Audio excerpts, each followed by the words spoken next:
Well, hello and welcome back. New season, new format.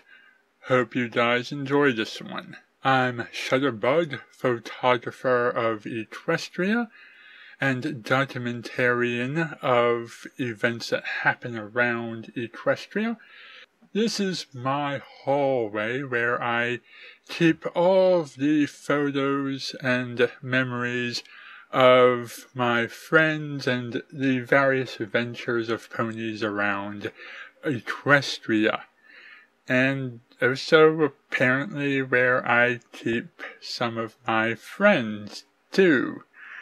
And let's take a look at what happened shortly after Starlight Glimmer and her friends defeated Queen Chrysalis. Things started off with Spite and Starlight Glimmer as Spite talked to Starlight about her upcoming ceremony and trying to find out if she was prepared for it.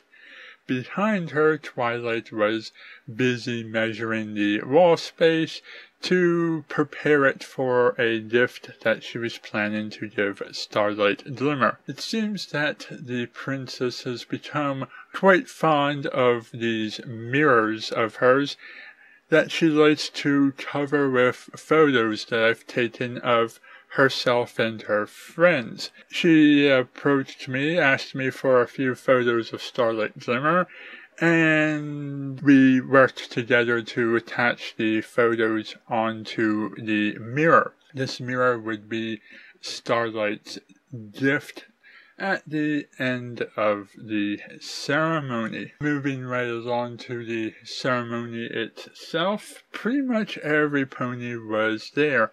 Tons of ponies from Ponyville, all of the royals, a bunch of ponies from Starlight Glimmer's old village, a large number of changelings, including some familiar faces, and Starlight Glimmer, Thorax, Tritsy, and Discord, who themselves were being honored with the Equestrian Medal of Honor. And look at it, it even says courage. Ain't it the truth? Ain't it the truth? As things went on with the ceremony and the celebration, Discord approached Twilight and asked her if she had plans for Starlight in the upcoming future.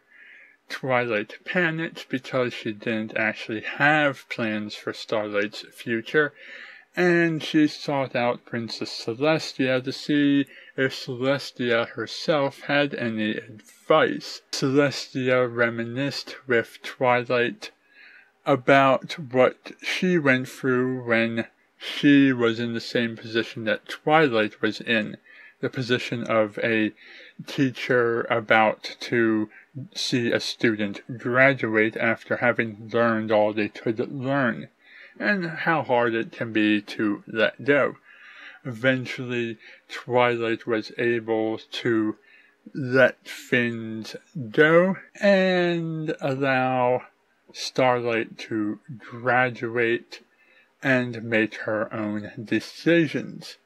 And Starlight decided that she wasn't ready to leave Ponyville just yet, and for now she's gonna stay around the castle and spend more time with her friends. So let's take a break to talk about some of the things that happened in that first story. This toward egging on Twilight and trying to get her to realize that Starlight Glimmer has completed her friendship lessons, has nothing left to learn, and is ready to graduate, may have put Twilight on the spot and embarrassed her somewhat because she wasn't really ready to let Starlight go. It might have been a bit of a tease on Discord's end, but it was still Discord in his sort of way of teaching ponies the things that they need to step back and think about. It seems pretty consistent with this tour that if there's some kind of lesson that ponies need to learn, he'll teach those ponies that lesson, and he'll teach it in his own way. However, unlike last time when Discord was teaching ponies about inside jokes and feeling left out, Discord didn't really cross any lines. He wasn't particularly out of character or unfair or hurtful or anything else like that. Nothing really to complain about.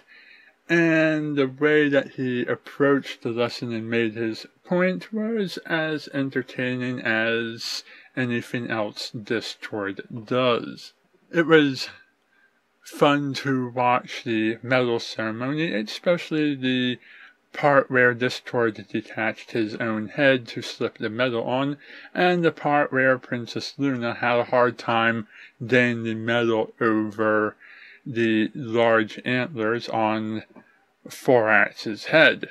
I suppose there could have been a simple solution to this problem, like shape-shifting your body into another form, or whatever, but Luna managed to slip the medal on somehow or another with very little difficulty.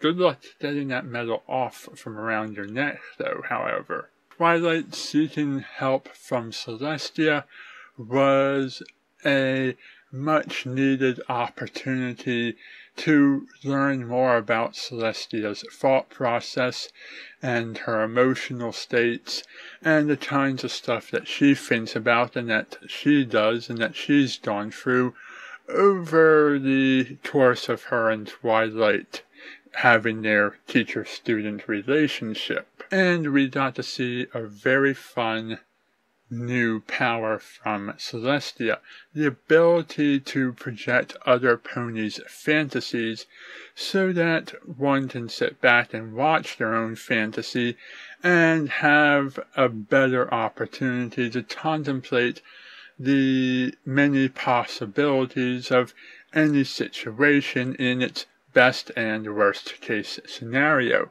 We can't call any of these fantasy sequences completely real or official, but they still might give some insight into what might actually be possible. It's really hard to say. However, we did get a little extra look at the Changeling Kingdom, the Dragonlands, and Starlight and Sunburst in the Crystal Empire.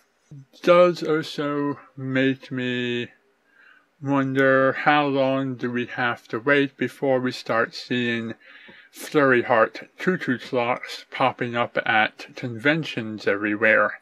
Those certainly would be a lot harder to make than a customized plushie, but I wouldn't put it past the fandom to try and build one, or at least modify one into looking like that. Also, it should be noted that the promotional clips for the first two episodes included one of Twilight's fantasy sequences. It led a lot of fans to speculate why Starlight and Sunburst were drawing that magic circle on the ground, and when it opened up and started to suck them in, and you could see Twilight and Celestia in the background, and some of this other stuff was happening. A lot of people speculated that that might have been a vision of things to happen in the future that we'd spend the rest of the season trying to avoid, or it might be a flashback to the past, or there might be something that was happening that Twilight had to go back in time and try to prevent. So many fantastic fan theories formed from that one little clip taken out of context, and then it turns out that it was just a fantasy sequence. One feels like Hasbro was kind of trolling us with their episode clips. But once again, Hasbro promotes its episodes with a few clips that were from towards the end of the episode as well. I think promos are a lot better when they use clips that are out of context or have no context, but I also think it's better when the clips that promote an episode aren't from the almost ending either. It's also fascinating that Celestia has the ability to view Pony's fantasies. Just as Luna has the ability to walk in their dreams at night, I guess Celestia, among other abilities we've seen, has the ability to view fantasies, which is kind of like the daytime version of dreaming. And it was nice to do that little flashback to Twilight's past and see Moondancer and all of the others when they were younger, and see that brief shot of the moon with Luna still trapped in it. And it was nice to give the Royal Guard some extra airtime. I think I know a pony who might enjoy the fact that they threw the Royal Guards a little extra airtime. There were a few worries that went through my head while watching the episode. Like, is this really Celestia, or is it Queen Chrysalis trying to get her revenge? Is this going to be a two-parter or a single-parter? And is Starlight going to be leaving the series, or is she going to be kept around for a while? It turns out things ended up pretty well. No evil changelings as far as we can tell, although how would we tell if we could tell? Starlight is not being written out of the series, at least not yet. And things seem to be going pretty well.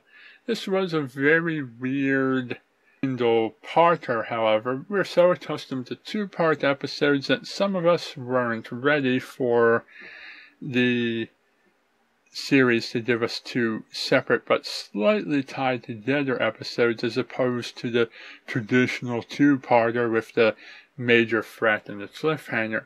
Although I suppose it is nice to take a break for a while and get away from the constant threats to Equestria and just enjoy a nice slice of life episode that wraps everything up and moves things along.